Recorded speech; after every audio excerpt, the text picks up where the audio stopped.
Welcome back to Commercial Breaks with Miss Education. I'm Miss Education. This is episode 2 of season 2. I'm still trying to get used to this. So we're going to get right into it. This episode is entitled More Than a Story. Last year, this dawned on me and I was like, I wish that I had this revelation when my children were young. And I wish my parents had this revelation so they could have imparted it on me. So anytime I see parents with children, young children, who are inclined to teach their children the Bible, I bring this up to them. I'm like, hey, listen, hear me out on something. Let me just express something. So I'm going to share that with you if you have young children and children in general, because we aren't too old to reprogram the way we think. So here's the essence of this concept. If I were to sit you down and be like, hey, let me tell you a story, right? You'd listen to my story. And you'd be like, cool story. And you'd keep moving. But if I were to say to you, hey, let me tell you a story. Hitler and the Jews, you'd be like, a story. Why would you start this by saying, let me tell you a story? We are programmed that if I'm going to tell you about, the Jewish experience, or if I'm going to tell you about the slave experience, I don't say this, let me tell you a story. We view this as history, right? So let me tell you the history of the enslaved Black folks, right? Let me tell you the history of what what's the Nazi guy, Hitler, did to a group of people. Let me tell you the history of the Native Americans, right? That's what we are programmed to hear. And when I say history, you're more likely to be like, okay, these are facts. This happened. This is not something I can question, right? But if I say, let me tell you a story, hold up, I'm going to pause because I think I'm going to sneeze. All right, the sneeze. But if I tell you, hey, I'm going to tell you a story, I can go as far as I can go once upon a time, you'd be like, that's a story. Because if I say once upon a time, you're not going to be like, oh, that's history. You'd be like, oh, that's fantasy. That's, a fairy tale. Let me tell you a story about Zeus, right? Let me tell you a story about Cinderella. The problem is those of us who are raised and those of us who are raising children to understand and to know what's in the Bible, we tell them these are stories. Let me tell you the story of Moses.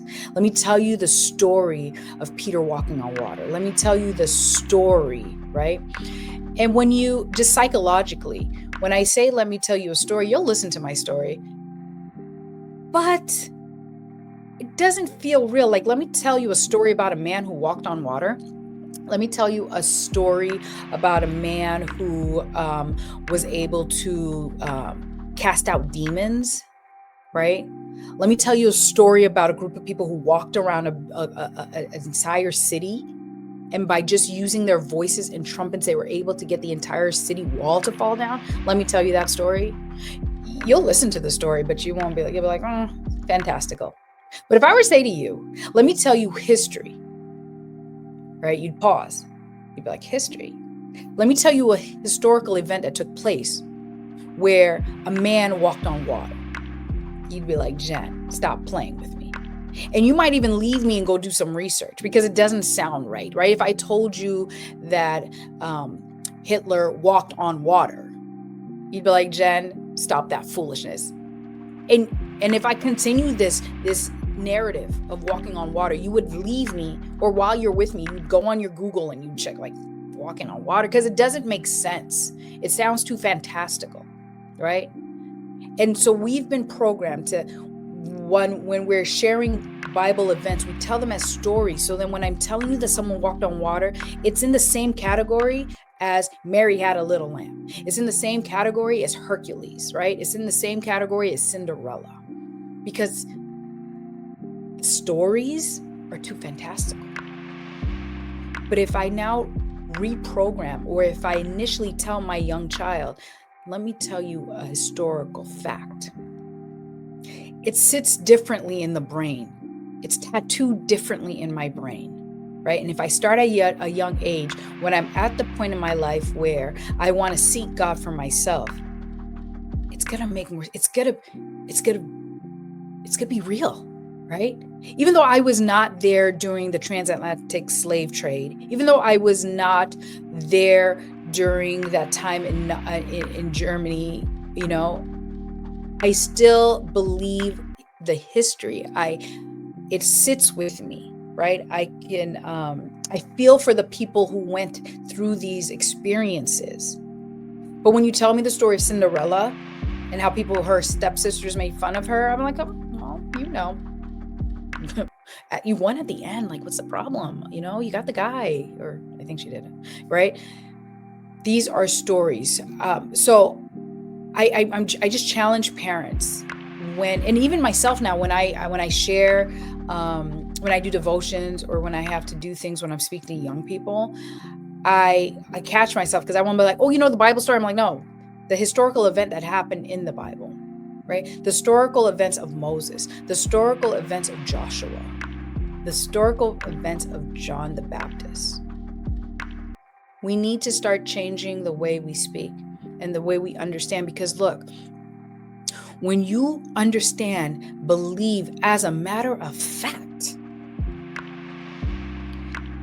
that our Messiah was able to raise the dead, that there was a woman who was bleeding for 12 years who touched the hem, that's the bottom, right? That's the part of the garment that touches the ground, the hem of his garment, and she was immediately healed. What doctors could not heal, she was able to, just by a touch, was delivered from her ailment. When you understand these are historical events, then you can start believing in this God, in this Yahweh, in our Messiah. So that when you read his word and he says, this is what I'm going to do, these are the promises that I have for you, right? When he says, in all thy ways, acknowledge me, he means in all his ways. It's not a story. This is fact. I am telling you factually that if you give everything up to me, I will direct you. And my ways are perfect. They may not be easy, right? It may not always be pleasant, but I will make it, we meaning our Messiah and you, right? You all, we will make it through, right? So again, I'm just challenging you for yourself to rewire your mind. That when you're reading or sharing or listening to these verses and these events that took place that are written in the guidebook, the Bible, that you understand that these are facts, that these are historical events, and by faith walk on that, right? The same way by faith we walk. I mean, it is faith. You believe in something. You were not there during these periods in our history, but somebody wrote them down and there were witnesses. And now we, in 2025, we believe by faith because we weren't there. Somebody else was there. And we have faith in what they wrote. So now this is history and we agree with it. So same should be applied for those of you who are seeking this relationship, with our Messiah. It's the same thing when it comes to this book, the guidebook, the Bible.